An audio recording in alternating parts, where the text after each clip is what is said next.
Welcome back. You're here because you want to get straight to the point, Yeah. to really understand things quickly but deeply.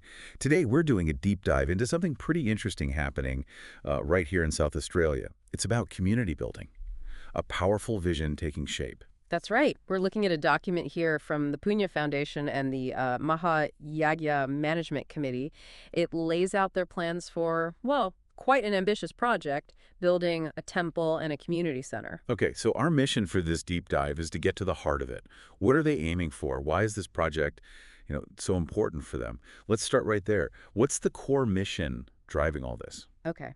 So the Punya Foundation, they've actually been around since June 2010, and their stated mission, it's justice through education and empowerment. Hmm. What's really interesting is seeing how this specific project, this temple and community center, fits directly into that. It's a very concrete way they're trying to live out that mission. Ah, I see. So it's much more than just, bricks and mortar. It ties into their bigger goals.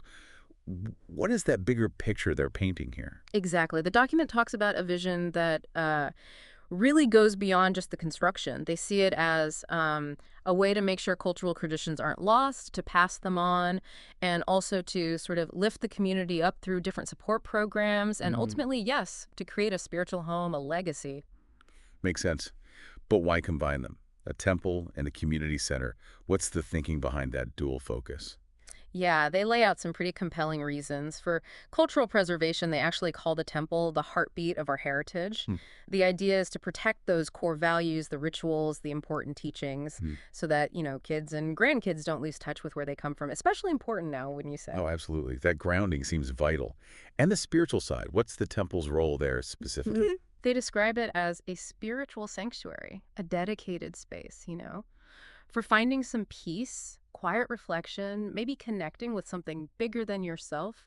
They specifically mention how valuable that is in, well, our hectic modern lives. Yeah, definitely needed. Yeah. Okay, so beyond culture and spirituality, that community empowerment part sounds really key. What kind of practical help are they planning? Right. This is where the community center really steps up. They've got quite a range of programs listed, things like career guidance, helping people professionally, also mental wellness programs, which is huge, specific initiatives for youth empowerment, and even business networking opportunities. It's very holistic. Wow, that's quite comprehensive.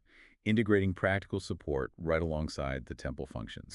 They also mention unity, fostering unity. Yes, and they connect this directly to the sort of Australian multicultural spirit. They're very clear about wanting to promote harmony, inclusivity, and really contribute positively to the wider community development, building bridges, essentially. That's great to hear. Now, there's a big event mentioned, the Maha Yagya 2025. What's that all about? How does it connect? Okay, the Maha Yagya 2025, it sounds like a really central event for them. They call it a sacred week focused on spiritual celebration and, importantly, strengthening those community bonds. It's scheduled for May 4th to the 10th in 2025. Daily events, 9 a.m. to 4 p.m. Got it.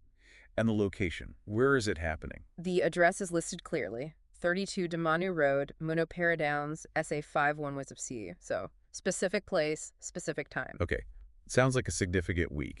How can people get involved? How are they inviting participation in this whole project? They outline a few key ways. The first one they highlight is becoming a Bhumi Datta, which translates to landowner.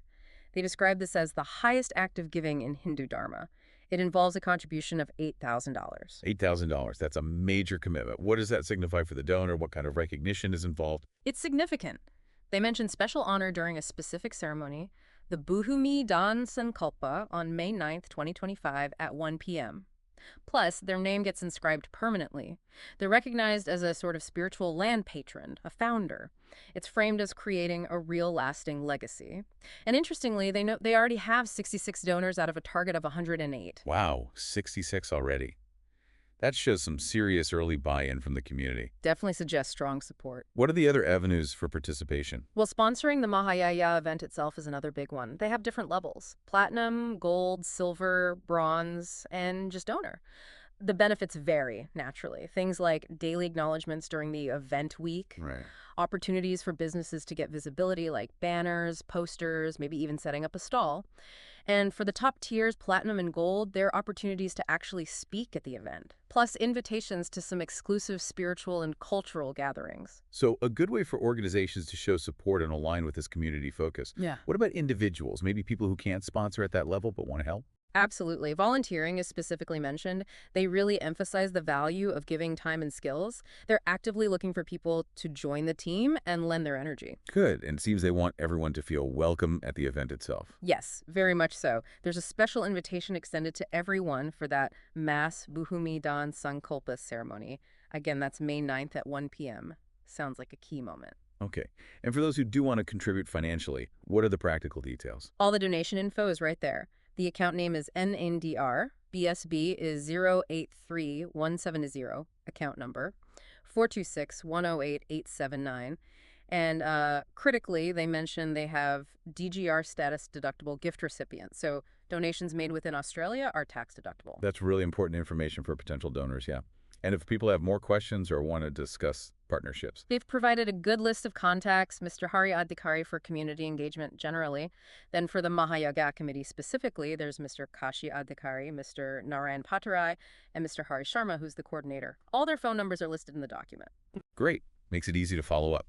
And there's a final word from the Punya Foundation included. Yes, they kind of wrap it up by reiterating the call to action. They frame it less as just asking for help and more like a spiritual invitation to be part of making history and shaping the community's future. It's quite powerful phrasing. And the details for the head of the foundation are there, too. That's right. Dr. Lakshmi Prasad Dakal, the founder and executive director, his contact details, phone, email, info@punyafoundation.org, the website, www.punyafoundation.org, are all provided, along with the foundation's ABN and incorporation number. Full transparency. Okay, so wrapping up this deep dive, it's really clear this isn't just about a building. The Punya Foundation and the committee have this really multifaceted vision for South Australia, preserving culture, spiritual well-being, practical community empowerment. Through all those programs, it's quite integrated. It really is. And, you know, as we've gone through this, it makes you think about the different ways people can get involved in things like this, whether it's giving money or giving time as a volunteer, or even just understanding and appreciating why these kinds of projects matter for keeping culture alive and community strong. Exactly. Which leads us nicely into our final thought for you today. Thinking about legacy. What kind of lasting impact feels most meaningful for you to contribute to in the world? Something to mull over.